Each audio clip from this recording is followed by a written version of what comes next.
I'm DEJI360 and thanks for joining us. Now, despite numerous appeals made by the Nigerian government, citizens have hit the streets in major cities across Nigeria to express their grievances, of course, against economic hardship in the country. Now, the protest meant to register the displeasure of the protesters against the policies of the government of President Bola Tinubu is conceived to run for 10 days, except, of course, there's a major intervention along the line. On the first day of the protest, some states, mostly in the north, recorded massive destruction on both private and public property, prompting some governors to impose curfews. In Kano State, an ICT center that is supposed to provide training for youths in the city was burnt down and looted. Violence was also reported in Yobe and Kaduna states. In all, at least 4 deaths were recorded on the first day of the protest on Thursday, including one policeman who was killed in Kaduna. Now, in his briefing on the protest, the Inspector General of Police Kayode Egbetokun said events in major cities showed a high level of looting by hoodlums, even in places where there were court orders placing restrictions, forcing officers to use tear gas in some cases to disperse the crowd. Take a listen to some of what he said. Those who were in the forefront of promoting the idea of the protest were not around to lead it. Hoodlums have been let loose on innocent Nigerians and their hard-earned businesses and property looted and destroyed. The motive of the rioters was basically two: loot and destroy both private and government property. The destruction so far has been mind-boggling. There has been destruction in Kano, Borno, Yobe, Kaduna, Gombe, Bauchi, FCT, Abuja, Niger, and Jigawa. Police stations have been destroyed. There have been attempts to take over government houses, looting of government infrastructures. Several warehouses and shops so far have been looted and in several instances completely destroyed. In spite of the refusal of the protesters, for instance in FCT, to adhere to a court order requesting that protests in Abuja should be at the National Stadium, they trooped into the streets, and yet the police provided security for them. At no point did we breach their fundamental rights, even as they breached court orders. In places like FCT, Kaduna, Kano, and Gombe, among others, we recorded incidents of unprovoked attacks on our security personnel, where one policeman has been reported murdered and others seriously injured. We wish to advise law-abiding citizens of Nigeria to heed and not dismiss warnings given by the police and other security agencies, which were based on credible and actionable security intelligence. In the light of the current situation, the Nigerian Police Force has placed all units on red alert. Our officers are fully mobilized and prepared to respond swiftly and decisively to any further threats to public safety and order. Officers are fully mobilized and prepared to respond swiftly to and decisively to any threats now to public safety and order. Now, the second day of the protest was relatively peaceful and devoid of the violence we saw on the first day. Now, here are some of the sound bites from the protesters talking about their demands. So right here in this protest ground, I want to let you know the reason why we are protesting. This is the reason. Hunger is the reason why we are protesting. Yes. This is rice. It's sold for 15,000 naira now. This gari is sold for 5,000 naira now. That is 20,000. This tomato per pint like this is 12,000. That is 32,000. This beans is 15,000. That's 47,000. So now this one can be consumed in 3 days. Yes. This one can be consumed in 2 days. This one can be consumed in 2 days also. This is beans. It can be consumed in 2 days as well.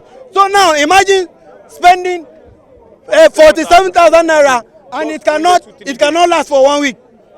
How much do you think that we can earn that will enable us to buy it for a whole 1 month for people who are working? You get me? And now this is why even this one people used to use 50 naira. They use 50 naira to buy gari, use 50 naira to buy groundnut, and they'll be satisfied. They'll be satisfied. But now you cannot even see 50 naira on. You cannot even see 100 naira on. The groundnut you can't see 100 naira on. So now people who were collecting 45,000, 40,000, then when this particular one was 2,000, they are still collecting the same money, and this thing is 15,000. The people are still collecting the same money when this one was 400, and now it's 5,000. They are still collecting the same price. These people who were buying this thing for 800 naira, 1,000, this thing now is 12,000. They are still collecting the same salary. This thing was 2,000 something. 2,000 plus. Now it's 15,000. Our demands remain the same. One, reversal of the removal of petrol subsidy. Two, the reversal of the policy to float the naira. Three, reversal of the increase in electricity tariff. Four, reversal of all the increased fees in all our universities, polytechnics, monotechnics, colleges of education, and all other higher institutions of learning.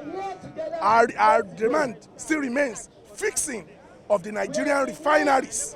Nigeria is the only country in the world, only oil producing country in the world that depends 100% on importation for its local consumption. Even Angola, that we fought for their independence, that got independence just few decades ago, are producing some of their locally consumed fuel by themselves. Why Nigeria? So these are some of our demands that we want the government to listen to. Nigerians are very hungry and they are very angry. We want the government to reverse all anti-people policies it has taken so far, pre-May 29. The removal of fuel subsidy has done nothing but to reduce the lives of citizens to nothing. It has affected all sectors of the economy. We want things as simple as basic education, free water for all. The minimum wage has just been passed to 70,000, but we say that it is a pittance, it is a poverty wage, considering the inflation in this country. 70,000 cannot buy anything in the market. Government has to have conscience. They have to also show solidarity with the common people. When you ask people to tighten their belt, you should also tighten your belt at the top. Don't tell us why we cry that you are enjoying, you are eating. Why young Nigerians are crying? Why young Nigerians are going under? Don't tell us that you are eating. Why our farmlands are overrun by bandits, we can no longer see food. So let's discuss all of this further now. I'm now being joined on the program by two gentlemen. Farouk Bibi Farouk, of course, he's a political affairs analyst and also a politician. He joins us via Zoom from Abuja. Also joining us via Skype is legal practitioner and political affairs analyst Libros Oshona. Gentlemen, thank you very much for coming on the program. Let me start with you, Dr. Farouk. You look at what we have seen so far with the protests. You look at the violence, especially in the north of the country, especially that incident in Kano State and then the one in Kaduna State. What would be your take on the protest? Well, I think the protest is becoming very clearly demarcated between those who are, to some extent, elitist, vanguard leaders with a lot of stake, and then the lumpen proletariat who have been left to hang around without jobs, without education, without any means of good livelihood. And that has always been the Nigerian mix, and the protests are showing that clearly. It is also showing clearly the disparity in poverty between what is in the far north and what is found in some parts of Nigeria. Sokoto, for example, has a poverty rate of more than 90.2%. Zamfara is in 80-something. Katsina is in 80-something. You go to Jigawa, Borno, and those places have a poverty percentage rate of about 80%. plus percentage of their people are in abject poverty. Of course, that is different from what you find in places like probably Anambra, Rivers. Anambra has 24 point something. Rivers has something around 30. The poorest place that is compared to those areas actually in the north is Bayelsa, which is in its 80s, but there is actually relative peace so far in Bayelsa.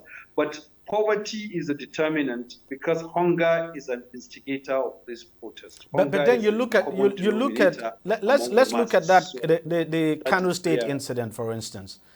That attack, I mean the facility that was attacked there, they didn't go there to take food. They went there to steal, I mean, to loot the place. And what did they take? They took laptops, they took computers, they took furniture and all of that. What has that got to do with hunger? Yeah, but it's still looting because they don't have any idea. They are completely alienated from the importance of anything public or private. If you have a supermarket, they can't go into that supermarket. If you have a bank, they don't operate the bank. If you have a computer center, they have no business with computer centers. And incidentally, actually, for Kano, to be fair and clear, you know, when demolitions took place in Kano at the beginning of this administration a year ago, you can see the video. You can see this video, for instance. Encouraged by politicians to do the looting. So the culture of looting has found itself very much in Kano. And another aspect is with Kano, there is an insinuation that political involvement of political parties, because the opposition in Kano arranged young people to celebrate an appointment into a federal government by one of the key persons, according to insinuations I had. And so it is possible that that must have been used to encourage young people to come and make the protest as bad as possible for the state because of their relationship with the federal government. That is a possibility. Libros, let me get your take on this. You look at the picture we saw from Kano, and there you can see the video. I mean, we just saw, look at this, for instance, attack now on traffic lights there.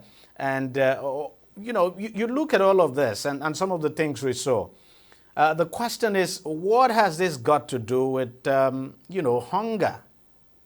Because this protest is really about it.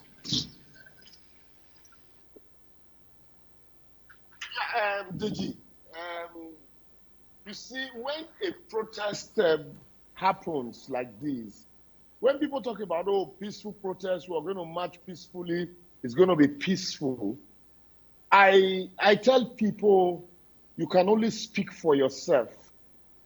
Because the way you are protesting about the activities or lack of governance, there are people also who are protesting against you as one of the oppressors because you look comfortable. And there are people who also do not understand the reasons you want to protest, but also are feeling, those are the people that feel the hunger the most. How do you organize those people? How do you coordinate them? Especially in areas where there is so much hunger, or there is so much poverty, and there is lack of education. So a protest can be peaceful, relatively peaceful, in areas where you have a high level of education. But in areas where the education is very, very minimal, you really cannot be speaking about being peaceful. And in some cases, what they understand by protest might not even be about food. Protest to them might just be about going to destroy. Yeah, these are the people that have been oppressing us. And that's why you find out that during protest, you would think everybody would be peaceful. And that's why during the same protest, some persons who drive SUV or who drive flashy cars, or people who have shops on their own, who have no business with government, will become the casualties.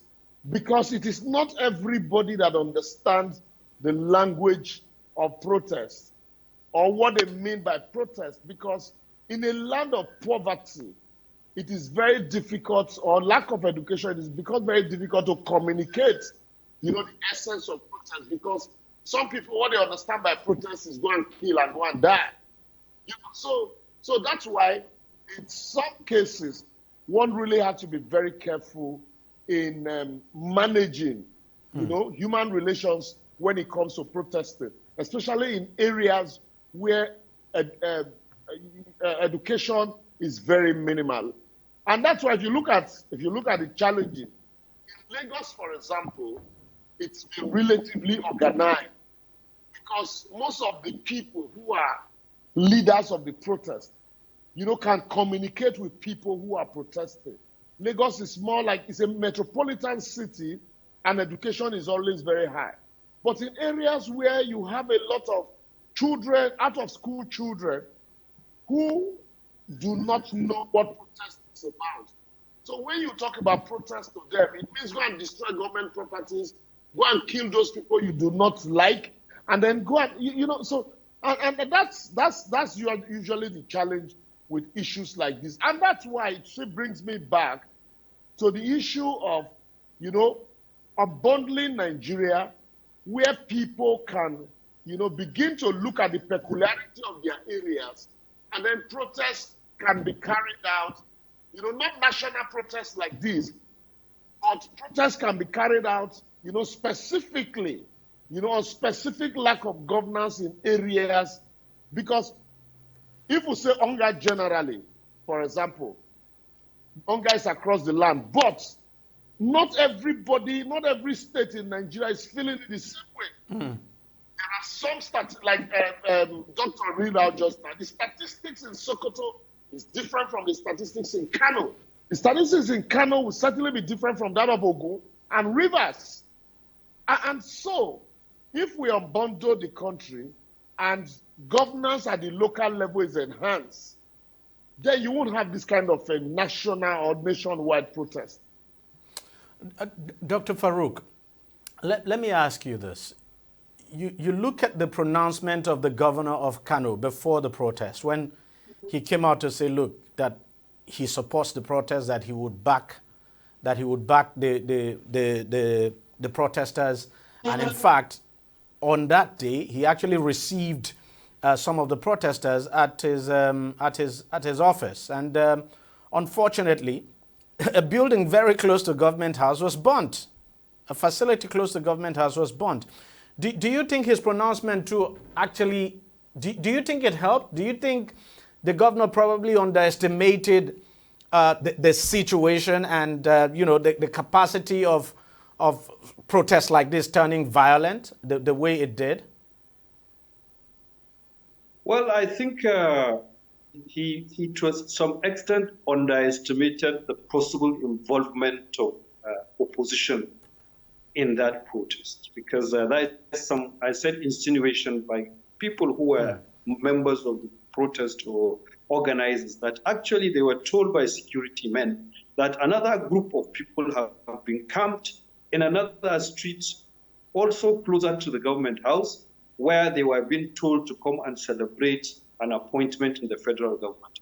Now, in the last 5, 7, 8 years of Kano politics, since the 2019 elections, those have been the method of, to some extent, the opposition, where they ensure that they can bring all kinds of thugs into town to achieve certain political objectives. So I'm not surprised. I will not be surprised if those who went violent after the main delegation of the protesters had meant the governors were actually arranged to behave in that way by politicians. This is an aspect, because there is no other state where we have seen real political actors participating in this protest. So I think this needs to be very properly investigated, especially since if those in opposition in Kano participated in making the protest so ugly, they are also going against the interest of the federal government, which wants to have as peaceful as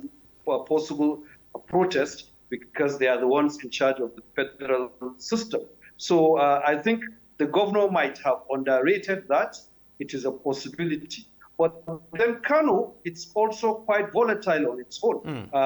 It's not a place where you take the younger people for granted. Kano has a population of more than 20 million people. about 11 million of them are younger than probably 30 years old. And amongst them, about 80% are either unemployed, uneducated, and so on. So it's not a place that protests would have been taken for granted. But I also agree with the laborious that we have no protest culture in Nigeria at all. You see, democracy requires protest. It is an essential part of democracy to have protest. But then those who run democratic systems started democracy actually through protest. But we got our democracy handed over to us by colonial British government on a platter with very minimal protest, especially in Nigeria. You know, and that in itself is essential to make our protest very difficult. The police and the armed forces, the security, were never trained to handle protest. They were never trained to respect citizens. They looked at every other person as a native who could be dealt with. And the populace had inherited governance from a traditional system that was never democratic and a colonial system that was never democratic. Before 1960, the last 500 years of Nigeria did not know anything about democracy. It was from 1960 that some elite, Awolowo, Zik, and so on, read about democracy, lived in places where they saw democracy, and came to start preaching democracy. So therefore, democracy is actually a bit alien to us. The people feel alienated to what is democracy, so they do not understand the importance of protest and reaction from government. At the same time, government does not understand protest and its own reaction. When they face protest, they try to, in fact, in the most civilized ways now, they try to probably manipulate and do strategies that will make the protest fail as a success for them, instead of being part of understanding the purposes and the reasons for those protests and engaging the people and finding ways out of situations that have created the protest. So I think that also needs to be looked at a clear, more deep. I think in all, these protests are actually a learning process for democracy. And I think we should look at it. In future, when we're going, as we're going into this protest, we should understand the demarcations, the class struggles within the class classifications of it, and also the fact that a culture for protest, it's essential for us to run proper democracy. And that includes not ambushing the protesters. Like even the courts have become involved in ambushing protesters. The courts are so deep into deciding what kind of elections we have, who we get elected, and they have been used now to become an ambush to protesters. Instead of telling whoever came to court at the last minute to ambush protesters to go and create laws that can be acceptable and used by the courts, they manipulate themselves into making a court stand against the wishes of the people. And I think those attitudes should really be looked at for future protests in Nigeria. Okay. Liberals, Dr. Farouk did talk about engagement. And engagement is really essential here. These protesters have put forward their demands. The government, of course, has said, look, it had been addressing these demands even before the protest. In fairness to the government has done quite a number of things, to address the issue of cost of living in this country. But, I mean, you talk about, sending food items to the various states and all of that. But it would appear the impact has still not been felt. How does the government deal with this? How does the government deal with this to end the protest? And then, give these protesters the assurance that things are going to get better. Yeah, I have, first and foremost, listened to a lot of people saying the president should address the nation, the president should address the nation, the president should. I do not believe in addresses. The government of Nigeria has addressed Nigerians wartime too many. I believe in action. The first thing is our government structure is too bogus. People need to see government at all strata, starting from the local government, the federal government, because it takes the bogus one, to the states, to the local government, shared weights. You can't, in a country that is barely managing to survive, Government cannot be living ostentatious lifestyle, buying expensive cars that you do not produce, traveling abroad on humongous allowances, creating all kinds of appointments, all kinds of motorcade, while you're telling the people to tighten their belts and, hold on while you're trying to put policies in place that will improve lives and properties.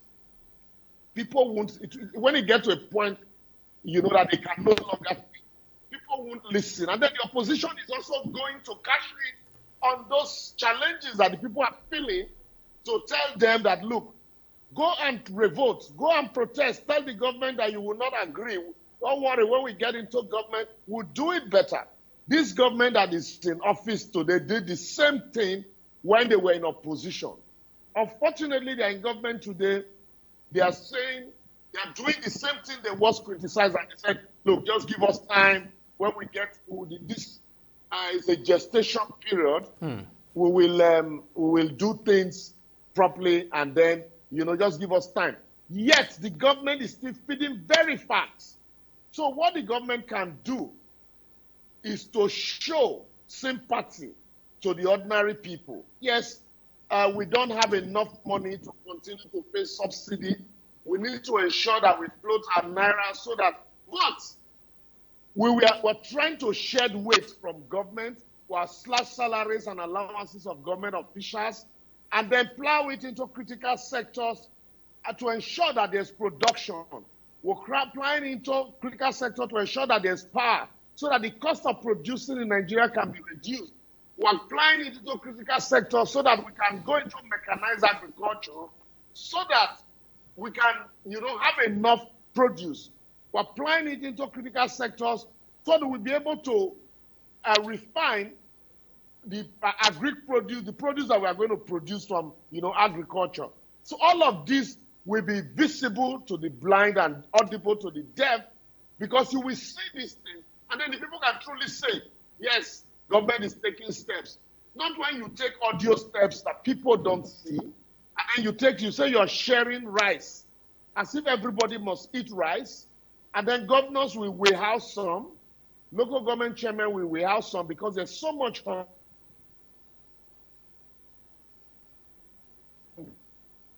it is like having a party, a massive party with, a crowd of 2,000 persons, and you want to have a service point, just one service point. There'll be confusion and chaos in that hall. You have to decentralize your service point, and that's what government needs to do. Government is too bogus, and yet every day, everybody is waiting for appointments to make it in Nigeria. People pray for you. Oh, DEJI, I pray that you get into government. Because nobody's saying, DEJI, I pray you create an industry in your area so that people can be employed. You see, government officials are building big houses. They are buying hotels that can't create jobs, that can't even manufacture. So government needs to truly show empathy, not address. Show empathy by saying we cut costs here, we have slashed salaries here, we have reduced allowances here, no government officials should travel again, the vehicles, all of these things. When you do this, some of us can come out and say, look, yes, we've seen what government. All right. The protesters also will be able to say that truly government is doing something. Not when government say we are doing something and yet you're not seeing anything, because truly, DEJI, there's hunger in the land. No doubt at all. But let me also remind you that the lawmakers actually decided to cut down on their own salaries by 6 months. And we're waiting to see. Of course, they've told us what that money will be used to. It may be small, but then it's still a very positive gesture. But Dr. Farouk, let me get your own take on this, the issue of engagement and what the government needs to do. The government says it has done a lot. People say they are not feeling it, and that that level of communication too there is really not there. So how should things be handled differently? Because, the government may be doing so much, but if the people don't know and it's not communicated in the proper way, then that's also a challenge. I think if we go back to the basis, to the beginning of the first day of inauguration of Tinubu. I think that's when the problem started. I think Tinubu was clever enough to know that he could buy time on that day and announce a very painful policy and would not receive protests, would not get protests in a reasonable period of time. Everybody who is clever in politics knows that the day you're inaugurated is about your best day, when people have faith and hope in you, and whatever you tell people, they would like to have the patience to go through and see what your plans are. And I think that's what Tinubu did cleverly on the first day. But the time he has bought himself is out now, and there is no concurrent results expected to have eased the pain, or at least instead, the whole idea of this government is to turn the citizens into palliative takers, which means that they must have been destituted to be depending on palliatives. A government makes its people productive to always be able to produce for themselves satisfactory, and then the government takes tax to become wealthy. But if a government makes all the plans and then ends up thinking that it is palliatives that will take the people out of the woods, then something is very, very critically wrong. And I think those in government should look at that basis and ask themselves, why must they remove fuel subsidy as at that time? The problem with fuel subsidy, corruption. Why couldn't they start a government by fighting corruption? If they had fought corruption, but hold on, Doc. I have a problem with this issue of subsidy, because as we speak today, we know subsidy is still in place. All the policies would have worked better if they had stopped corruption in subsidies. But the government ignored the corruption in subsidy and just went ahead to announce that it is removing subsidy because there is corruption. So, and if it had done so and probably reduced the cost of governance and put energy into bringing back the refineries within 6-7 months, this problem would have been at least accommodated by the people. Even if the cost of living is higher, the anticipation and hope, the renewed hope of seeing things get better in a very short period of time would have been in the minds of the people. But there is nothing in the horizon now but poverty and high cost of living and inability to buy food. If you want to make a pot of soup you need more than the minimum wage. Sorry, Dr. Farouk. I just asked a question.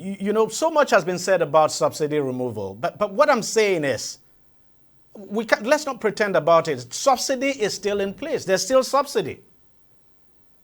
Well, that is another thing that we can only call it a scam now, because the government is denying that it has subsidy, but everything is evident because you cannot be selling fuel at this price with this exchange rate of the naira when we know the cost of refined oil everywhere in the world, which you import and transport from other shores into hinterland, and you think that there is no subsidy. But government is denying that it has subsidy. We know there is subsidy.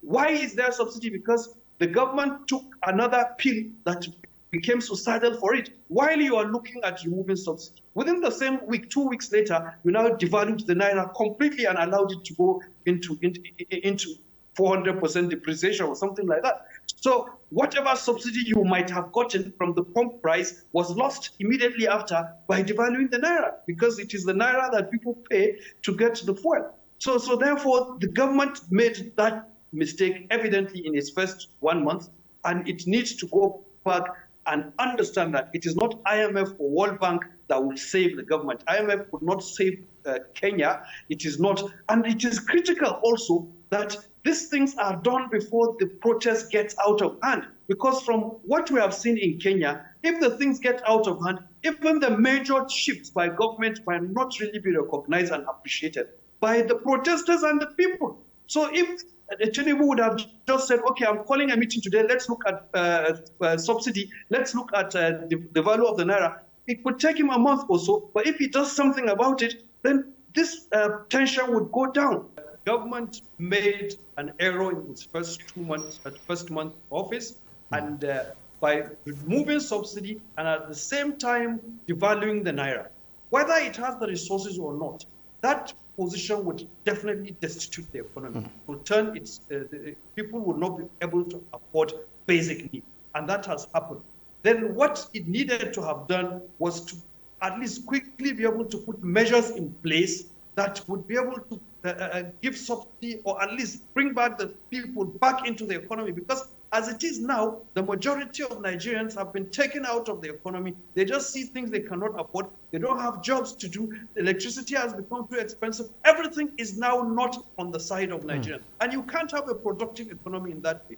Even if the IMF makes that prescriptions to you, you have to come back and look at your people. And what I'm arguing is government should look at their position because of IMF, the situation in the country as it is, and what they need to do in order to move the country out of this quagmire. And it is essential they do so as quickly as possible, because even if they bring important good results, as the protests are going on, they might not be appreciated, as we have seen as in the case in Kenya. In Kenya, the president ultimately took all the decisions that protesters wanted, but because he did it too late after so much that he's still not appreciated. There is still not calm in Kenya. Liberals, I'll yield the floor to you. You have the final say. Yeah, but please make it brief. Yes, I will. Why we will say that there's still subsidy. So what was the essence of removing the subsidy in the first place? To end up paying subsidy through the back door. That was one error, one big error that the government made. Secondly, when you are removing subsidy, you know certainly, because it's like there is no country in the world where the government does not subsidize something. Subsidize agriculture, because a hungry man is an angry man. And yet, our farmers can no longer go to farm.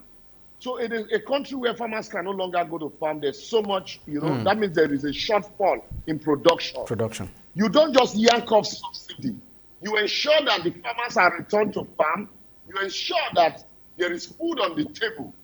And then you ensure that at least some of your industries can work, even if it's 50%, before you now begin to say, okay, we can know now, we can say you have enough, so we can no longer subsidize for you. Not when the people are hungry, there's no food on the table, the farmers can't go to farm, and then you tell them, you know what, we're going to bring a policy. For this policy, you have to suffer for 2 years, and then you will see result. But while you, who are sworn to protect the people, whose essence, because the essence of government is the security and welfare of the people. The security has taken them out of their farmland. Kidnapping is a normal occurrence now. And then you're living on a state of ostentatious lifestyle. You have a barrage of policemen guarding you. And then you now say, no, the people, you need to tighten your belt. You need to bear the burden. These are the challenges. So government needs to backtrack a little bit and find a way to say, okay, since we cannot return you to farm, there's so much insecurity, let us find a way of cushioning. The cushioning means let us subsidize. And then that's a cushion. We can't be a country of palliative. You remove subsidy and you're giving governors more money. All right, I'm afraid we've run out. To emperors. I'm afraid we've run out of time. So these are the issues. So government needs to backtrack. And once you backtrack, then it will be easy for you to trace where you're coming from, and then you take the solutions from there. I'm afraid we've run out of time, but one very critical area that I know we need to address in this country, and that if we don't, we'll continue to come back to issues like this, even in the next 20, 30, 40, 50 years. We need to do something about our population. We have too many mouths to feed than we have resources for them. Too many. So, and it's a surprise that in all of the conversations that we've had so far, across the country, I hardly hear people talk about the need for us to do something about our population growth, which is exploding on a daily basis. It's a big surprise that up till this moment, from the last time we had a census in this country was 2006, we've not been able to hold a census. We don't regard it as important. And that is why in everything we plan, we plan without having any idea of how many we are. So the government says it is sending 20 trucks of rice to each state, but we don't know how many people are in those states.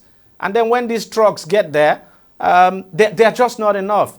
So for me, I think it's high time we started from the very basics. And I think we need to know We need to do something about our population. We just need to do something about it.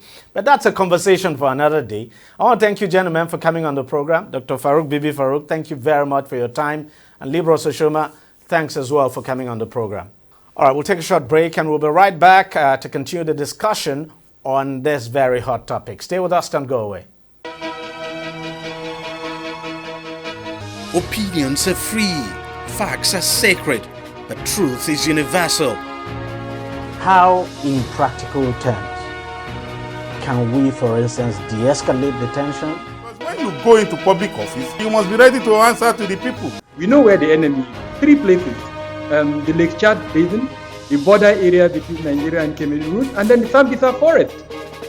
On DEJI360, we give you a complete dose of everything. Opinion, facts, and undiluted truth.